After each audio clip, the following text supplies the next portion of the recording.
Dans quelle mesure on peut critiquer une œuvre portée par un artiste ou une artiste afrodescendante sans passer pour un traître à la cause ou une traîtresse à la cause? C'est la question que je me suis posée en écrivant et en réfléchissant à faire cette vidéo. Pour vous donner plus de contexte sur mes réflexions, ce que j'ai fait, c'est que je suis allée lire pourquoi en fait on avait du mal à accepter la critique dans la communauté afro au sens large, peut-être plus afro-francophone, je ne sais pas ce qui se passe outre-Atlantique.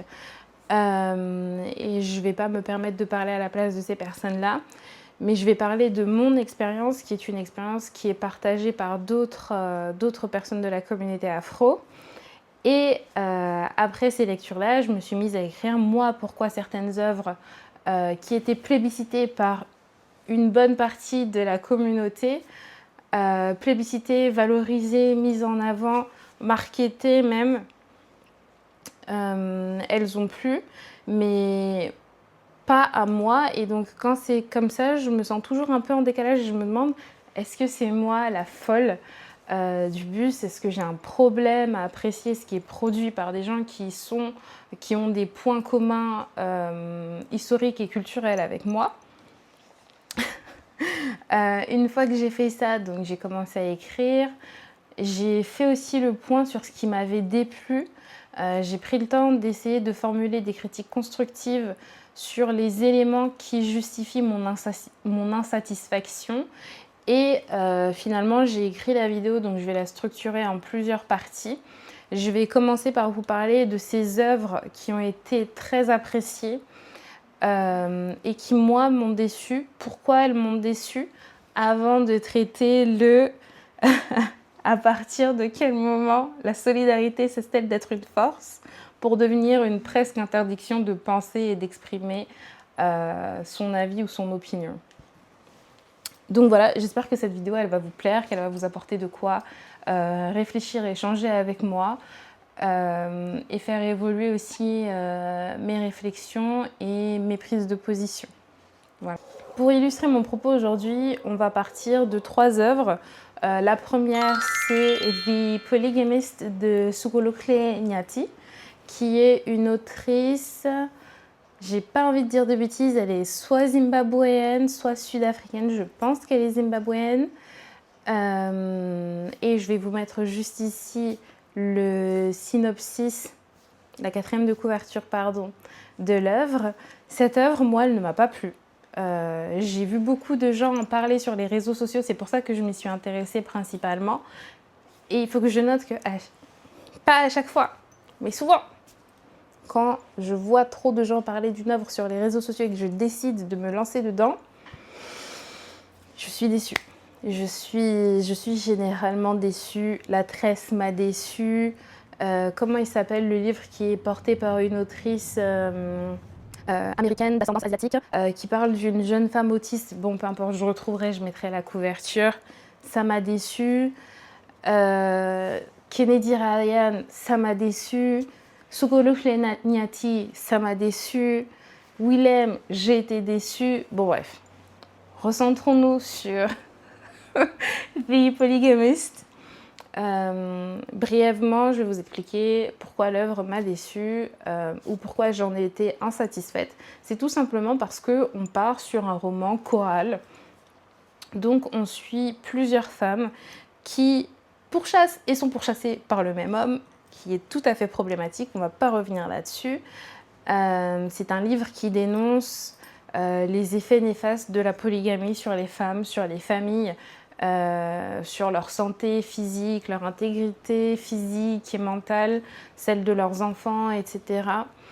Et c'est un livre qui est émouvant dans le sens où il va générer pas mal d'émotions, de la tristesse, de la colère, de la frustration, de l'incompréhension, justement en raison de cette thématique-là principale qui est le fil rouge de l'histoire. Et donc elle est racontée de manière polyphonique, cette histoire, et c'est là où moi j'ai un désaccord, on va dire, avec l'exécution de l'autrice, dans le sens où pour moi, un roman choral, quand on choisit de ne pas mettre en tête de chapitre ou en titre de chapitre le nom de la personne qui parle, on doit faciliter au lecteur, ou pas forcément faciliter au lecteur, mais lui indiquer qui parle par d'autres moyens. Donc le niveau de langage, les mots utilisés, l'univers qui est décrit, afin qu'il y ait un repère pour que le lecteur sache ok, tel chapitre, c'est telle personne qui parle. Et là, moi, j'étais perdue à plein d'endroits, justement parce que j'avais ni le repère évident, donc le nom de la personne à laquelle se réfère le chapitre, ni même des indicateurs évidents qu'on est dans la maison, dans l'univers, dans le quartier, dans la partie de l'histoire qui concerne personnage 1, personnage 2, personnage 3. Je vais aller plus loin. Donc dans The Polygamist, on suit plusieurs femmes, 3 ou 4.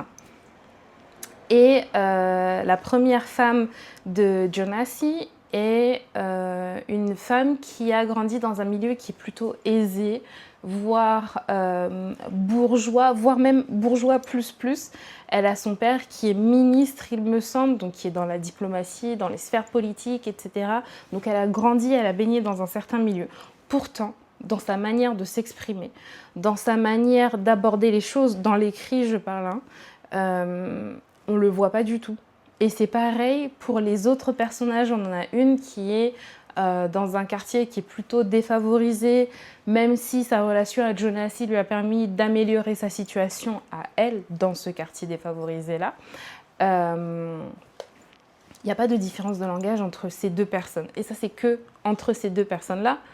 Et c'est le cas pour tous les personnages. Ils ont tous le même niveau de langage. Comment dire ? L'image visuelle que je me faisais à force de lire, des paysages et des endroits où je me situais, ça allait à peu près, mais c'était pas assez suffisant pour me dire ok, là on est dans l'univers de la femme principale, là on est dans l'univers de la première maîtresse, là on est dans l'univers de la dernière jeunette avec qui il est sorti. C'était pas assez évident et pas assez travaillé pour moi, et c'est pour ça que j'ai été déçue, parce que je me suis dit, quitte à avoir plusieurs personnages, c'est important de vraiment les ancrer dans leur univers à elles, de développer leur voix, et que le développement de ces voix-là permette de s'affranchir, de mettre leur nom en début de chapitre. Et on pourrait croire que c'est juste un élément, on va dire, qui n'a pas vraiment d'importance, mais plus on lit l'œuvre et plus ça en a, et plus on a l'habitude ou la connaissance de ces œuvres et de ces romans polyphoniques qui soient écrits par Sukolohi Enati ou d'autres auteurs et autrices, en fait, ça n'aide pas. Et les romans choraux, j'imagine qu'on dit choraux du coup, un roman choral, des romans choraux, je pense que ça ne doit pas être un exercice facile, donc je peux comprendre que voilà, elle était au début de sa carrière, elle commençait à écrire. J'ai regardé des interviews de l'autrice qui parlait de son parcours d'écrivaine, des refus qu'elle s'est pris, du fait qu'elle ait persévéré, qu'elle a lâché un emploi qui était bien rémunéré pour tester sa passion, aller au bout, etc. Comme beaucoup d'auteurs et d'autrices, elle fait preuve d'une persévérance et d'une détermination qui sont vraiment inspirants et louables. Donc, ce roman, il se situe à peu près, je crois, au début de sa carrière. Et donc, elle s'est pris pas mal de refus. Et en fait, au fur et à mesure que je lisais l'œuvre, j'ai compris qu'elle était auto-éditée parce qu'il y avait des parties qui n'avaient pas été effacées. Donc, il y a des moments où on a des paragraphes. On a un paragraphe qui commence, on a la suite, et puis on a le début du paragraphe en plein milieu. Et c'est très compliqué à lire parce que du coup, moi, je me disais, mais c'est moi qui ai un problème ou pas ? Et en fait, non, c'est le fait de ne pas avoir relu, de ne pas avoir peut-être eu assez d'aide, de ressources, etc. pour éditer le livre. Donc, globalement, cette œuvre, elle ne m'a pas plu. J'ai même préféré la série et le début de la série à l'œuvre écrite, ce qui est rare dans mon cas. Généralement, j'ai tendance à préférer les œuvres originales que leurs adaptations cinématographiques. Mais voilà, c'est ce qui explique mon insatisfaction avec cette œuvre. La deuxième œuvre dont je vais parler, qui ne m'a pas plu et qui a plu à énormément de gens D'après ce que j'ai vu sur les réseaux sociaux, c'est Who de Willem. J'ai regardé le film en 2 fois, à savoir que pour ma part, je ne suivais pas Willem. Je l'ai connu il y a quelques années sur YouTube. J'ai regardé certaines vidéos. Je ne me rappelais pas, et je ne me rappelle pas aujourd'hui non plus, de mini-films qu'il a fait qui m'ont marqué à un point, au point où voilà, aujourd'hui je m'en souviens encore, bref. Donc je suis allée voir le film avec zéro attente, sincèrement, je ne savais pas à quoi m'attendre. J'ai vu que beaucoup de gens l'avaient apprécié, donc je partais du principe que probablement je l'apprécierais aussi. Finalement, je n'ai pas aimé le film. Donc j'ai pris des notes et je vais vous dire en quelques points ce que j'ai trouvé de positif et de louable dans son travail. Donc j'ai écrit, le projet lui-même il est intéressant, c'est un film qui est porté par une figure qu'on a connue sur les réseaux sociaux. Il faut savoir que pour ma génération, donc les trentenaires, voire un peu plus, on va dire entre les 35 et les 25 ans d'aujourd'hui, les gens qui ont 35 ans et les gens qui ont 25 ans aujourd'hui, je pense qu'on a grandi avec plein de figures des réseaux sociaux qui aujourd'hui sont dans des sphères et ont atteint des niveaux qui sont assez impressionnants vu là d'où ils sont partis. Je pense notamment à une Yanissa XOXO ou une Lena Situation. On pense ce qu'on veut de ces figures d'influence. Il n'empêche qu'aujourd'hui, s'ils sont partis d'une caméra dans leur chambre ou dans leur salon, ou d'un petit téléphone pour faire des films et donner vie à leur créativité, etc. Aujourd'hui, ils proposent des choses qu'ils n'auraient pas imaginées à ce moment-là et que nous non plus en tant qu'audience, même si c'est ce qu'on pouvait leur souhaiter et qu'on leur souhaite encore d'ailleurs. Mais voilà, donc j'ai trouvé ça vraiment, vraiment louable. J'ai noté que dans son casting, il avait aussi choisi des acteurs et des actrices que j'avais vus personnellement sur les réseaux sociaux. Donc je ne sais pas si je prononce bien son prénom et son nom, mais Ike, j'ai envie de dire Ike, mais j'ai aussi envie de dire Aiki, je ne sais pas comment se prononce son nom. Zach Songo, qui est un acteur montant que j'ai vu pas mal de fois sur Instagram. Je pense aussi à John Daddy, je ne sais pas si c'est Daddy ou Daddier, désolée. Mais voilà, donc vraiment prendre ces acteurs-là, leur donner une place, etc. J'ai trouvé ça vraiment super. Sur le plan des idées, j'ai noté pas mal de pistes prometteuses, l'opposition entre l'ancien et le nouveau monde, les références bibliques, les éléments animistes et le fait qu'on rattache ces univers-là à des personnages particuliers. L'enfant qui a une destinée spéciale, l'idée de l'alter ego, etc., le ange versus démon, bien versus mal. J'ai trouvé que franchement le film regorgeait de beaucoup d'idées prometteuses et beaucoup de fils intéressants. Cependant, c'est aussi une des raisons qui fait que je n'ai pas apprécié le film à sa juste valeur peut-être, parce que justement il y a trop d'idées. Le film dure déjà assez longtemps et pour moi, il y a un cadre qui a été amorcé, qui n'a pas été développé. Donc, ancien et nouveau monde, on en parle au début. Je n'arrive pas à voir à quel moment dans le film ce fil-là il est tiré. Pourtant, c'est quelque chose qu'on annonce. Donc, si on l'annonce au spectateur, pour moi, on lui doit de le développer, de tirer ce fil-là et de raccrocher régulièrement par les éléments visuels, par les éléments audio, par tout ce qui existe dans l'œuvre. On doit rattacher le lecteur à ça et l'ancrer dedans. Ça n'a pas été fait. Et moi, ça m'a déçue parce que c'est une idée qui me plaisait pas mal. Donc voilà, la mise en scène et les choix visuels du film, il y a des moments où je ne comprenais pas certains plans. Il y a des gros plans sur une des actrices que j'ai pas compris et qui m'ont troublée. Même parfois sur Willem, il y a une scène dans l'ascenseur, la scène où il parle encore avec cette fille, avec cette femme, pardon, et elle est de dos, elle regarde la fenêtre. Il y a pas mal de choix que j'ai pas forcément compris. Ensuite, c'est une critique qui est beaucoup revenue quand j'ai regardé ce que les gens en avaient pensé sur Instagram, c'est la place des acteurs et la direction artistique. Willem est omniprésent dans son œuvre et c'est un peu étouffant. Enfin, pour moi, ça a été étouffant et de trop dans l'œuvre. C'était vraiment difficile à ignorer. Et oui, ok, d'autres réalisateurs, d'autres producteurs font la même chose, etc. Il n'y a pas de souci. Leur expérience est-elle la même que celle de Willem? Leur réseau est-il le même que celui de Willem? Pour pouvoir se faire accompagner et réfléchir à la manière d'avoir plusieurs rôles, de les incarner, de faire aussi la voix off. En fait, comment dire? Willem, dans ce film, il fait 2 personnages principaux, donc on le voit beaucoup. Il fait la voix off qui narre le film et c'est une voix off qui est aussi parfois inutile dans le sens où elle va dire des évidences. Et ces évidences-là, on les voit déjà. Est-ce qu'on a besoin de les entendre? Est-ce qu'on a besoin d'être autant guidé? Surtout sur une œuvre où on nous pousse, on sent que vous nous poussez à réfléchir, à aller chercher des informations, etc. Et le fait que cette voix off-là vienne te dire des évidences, que tu vois déjà à l'écran, que derrière, il y a des idées qu'on a commencé à tirer, qu'on n'a pas terminées. S'il vous plaît, les gars. Qui a déjà joué au loup-garou, s'est levé de la table, il s'est passé des allers-retours dans le temps. La partie de loup-garou, les gens se lèvent de la table, la partie on ne sait pas si elle continue, si elle est terminée, etc. Il y a beaucoup de choses et pour moi ça a été vraiment difficile à suivre.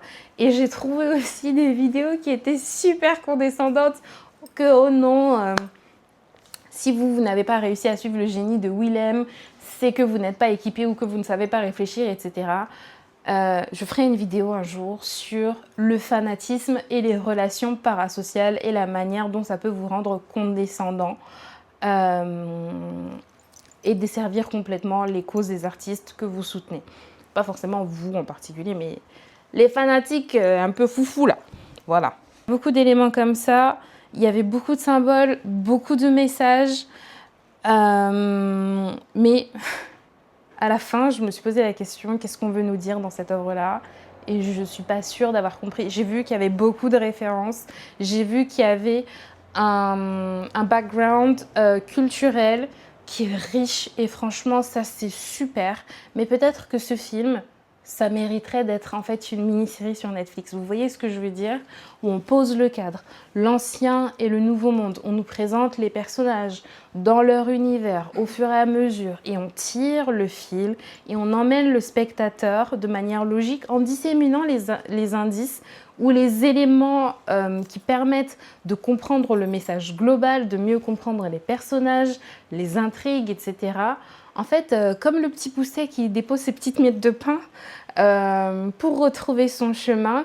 Et en fait, peut-être qu'un film avec toutes ces références-là, c'était pas le bon médium parce qu'on aurait eu besoin de mieux poser les choses et de plus prendre le temps et d'avoir une voix off qui est pertinente, une narration qui est pertinente, des tensions qui sont vraiment vécues par le spectateur et donc c'est pour ça que j'ai été déçue globalement de l'œuvre de Willem.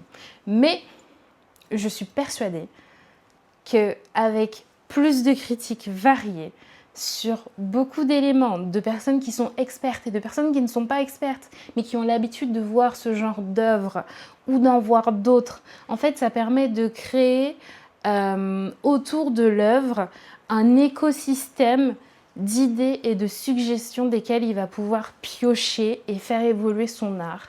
Pas pour qu'il parle à tout le monde, mais pour qu'il puisse parler déjà clairement et qu'ensuite les audiences se décident, ça c'est pour moi, ça c'est pas pour moi. Aujourd'hui, moi je ne sais pas.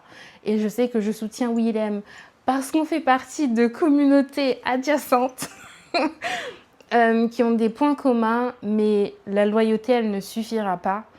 Si derrière le travail qui est réalisé reste encore brouillon selon moi. Voilà, c'est tout. C'est un avis de spectatrice. Ça vaut ce que ça vaut, mais c'est là. Troisième et dernière œuvre que je vais traiter dans cette vidéo, c'est Before I Let Go. Je crois que ça s'appelle comme ça. De Kennedy Ryan.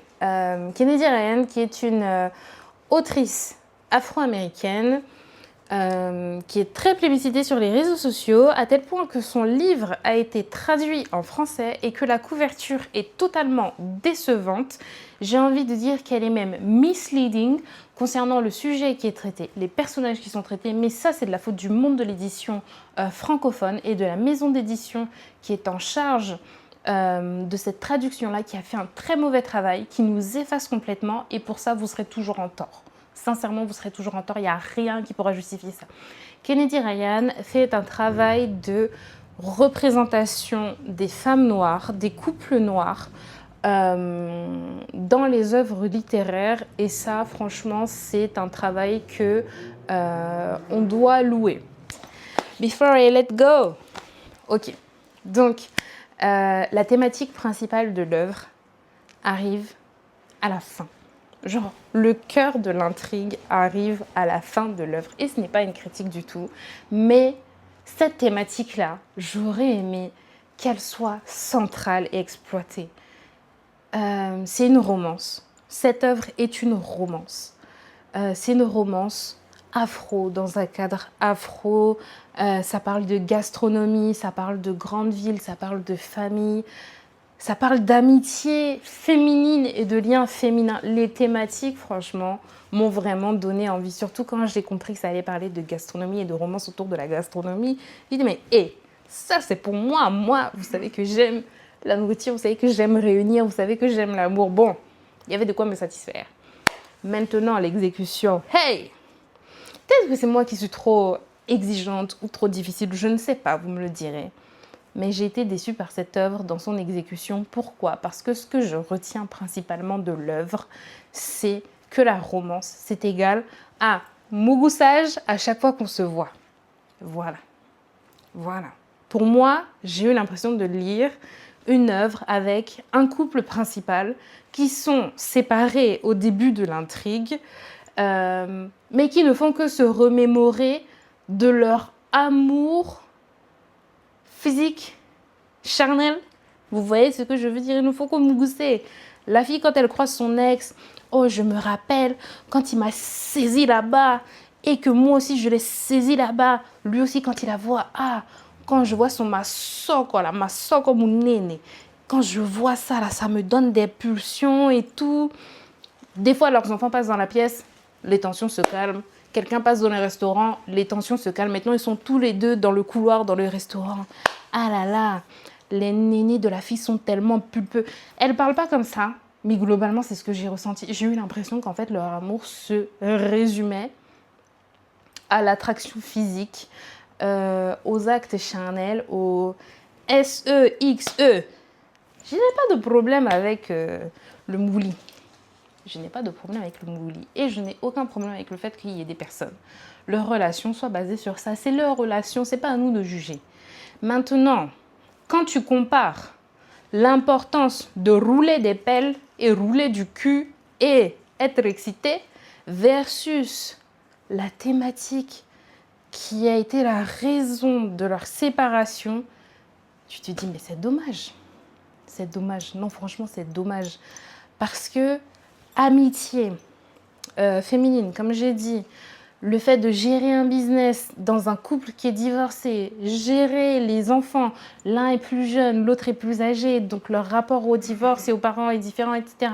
Ça, c'est traité et c'est intéressant, mais vraiment le cœur de l'intrigue, le fait qu'il arrive vers la fin, ou peut-être à la moitié, je ne me rappelle plus exactement, et que pendant tout ce temps, j'ai été bassinée de et si on se remettait ensemble, et quand on couchait ensemble, etc.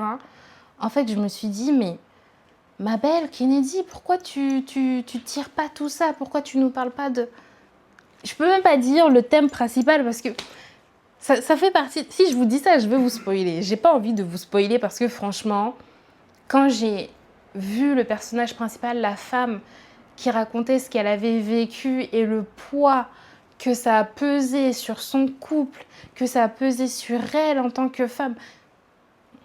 La question du rapport au travail quand on vit des choses pareilles. Non mais... En fait, peut-être que c'est moi dans les romances. J'ai peut-être vu tellement de romances aussi dans ma vie, à la télé surtout, que quand je lis des romans, ça ne me dérange pas de lire du smut. Ça ne me dérange pas qu'il y ait du smut dans le livre, mais quand il y en a trop, personnellement, j'étouffe. C'est pas mon truc. Et surtout, je me dis, aujourd'hui, voilà, trentaine entamée, etc., j'ai un certain recul sur les relations hommes-femmes, mais je trouve que c'est toujours un peu...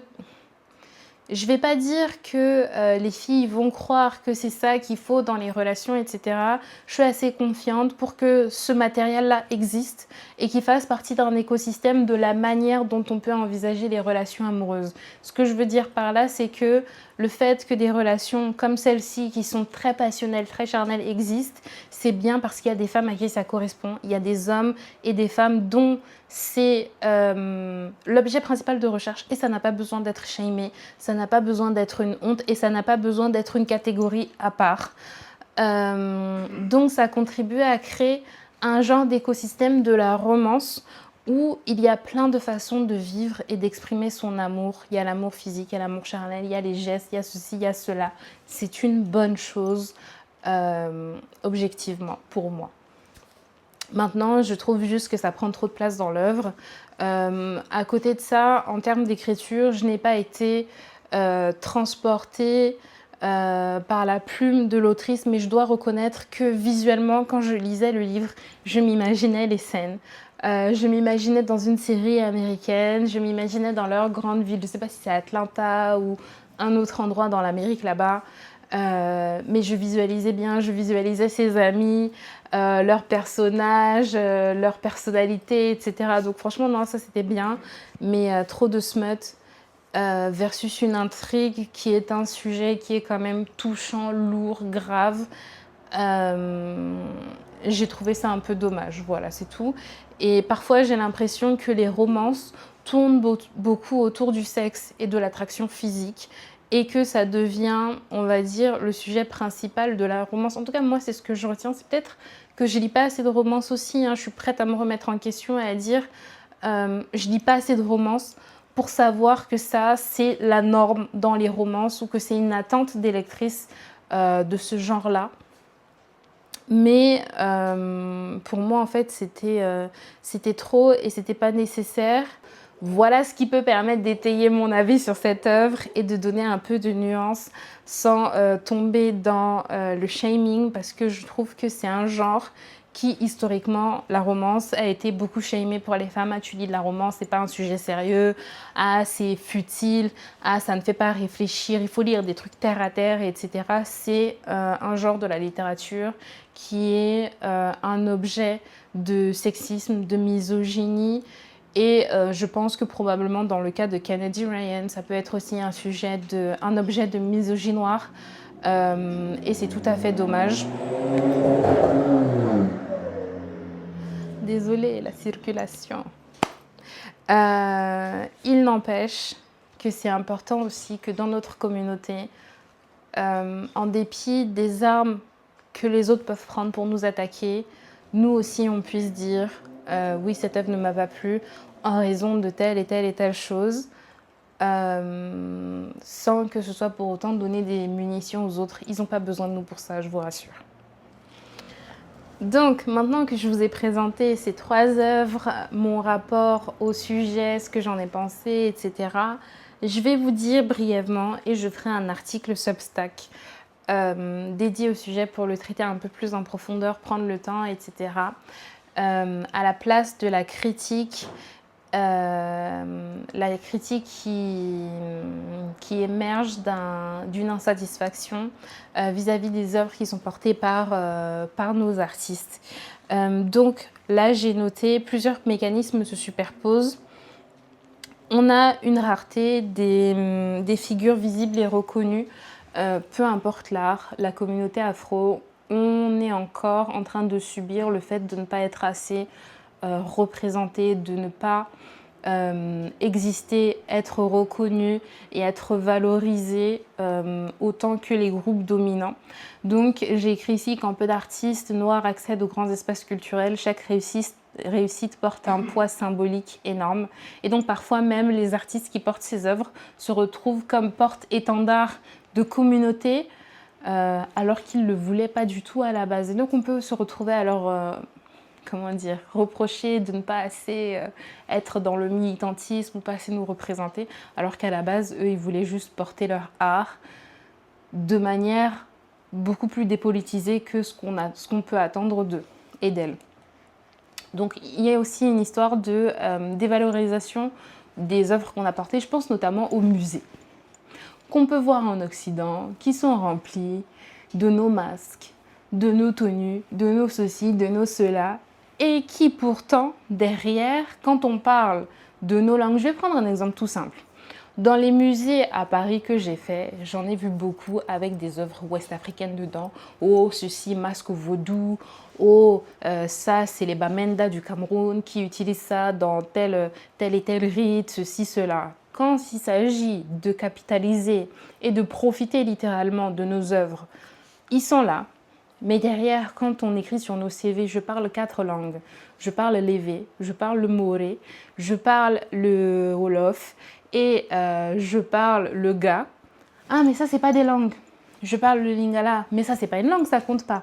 Donc, il y a une grosse histoire de dévalorisation, en fait, et de réappropriation de nos récits, de nos tenues, et des éléments qui sont des éléments culturels fondateurs, fondamentaux ou pas. Par exemple, j'ai vu récemment, je crois que c'est Stacy qui m'a envoyé une vidéo d'une dame blanche qui porte maintenant elle attache un pagne autour de la hanche. Bon, c'est pas un pagne, c'est pas le tissu pagne, mais elle attache autour de la hanche. Elle dit oui, c'est génial et tout. Le filet avec lequel on se lave, maintenant c'est devenu une serviette grattoir, etc. En fait, c'est à nous, mais quand c'est nous qui le faisons, c'est dévalorisé et c'est pas estimé à la juste valeur. Mais maintenant, quand c'est les Yovovi qui prennent ça, qui le gentrifient et qui font exploser le prix, là c'est génial, etc. Donc l'histoire de dévalorisation de tout ce qu'on porte, et je ne parle même pas de l'art et des œuvres artistiques uniquement, je parle de ce qui compose nos écosystèmes et nos imaginaires. C'est souvent dévalorisé, voilà. Je répète la même chose, désolée. Donc les œuvres des personnes noires ont souvent été traitées comme moins légitimes, moins sophistiquées. Hein, vous vous rappelez, mais ça c'est des trucs de sauvage, ah non ça c'est pas une langue, ça c'est un dialecte. C'est des langues, c'est pas un dialecte, c'est des langues. Donc, moins sophistiquées, jugées plus sévèrement que celles des groupes dominants. Ce qui fait que nous, en tant qu'afro, quand on vient et qu'on dit oui, je n'ai pas aimé l'œuvre de Willem, on nous dit oh non, toi tu es un vendu, toi tu n'as pas compris l'œuvre, ah tu n'as pas aimé l'œuvre de Sukolo Klieniati, oh non, tu n'as pas aimé Djaïli Amadou Amal parce que tu n'estimes que sa plume n'est pas assez développée, etc. On passe pour des traîtres. Alors que la question n'est pas là du tout. La question n'est pas là du tout. Et dans nos rapports à la critique, il y a aussi le fanatisme.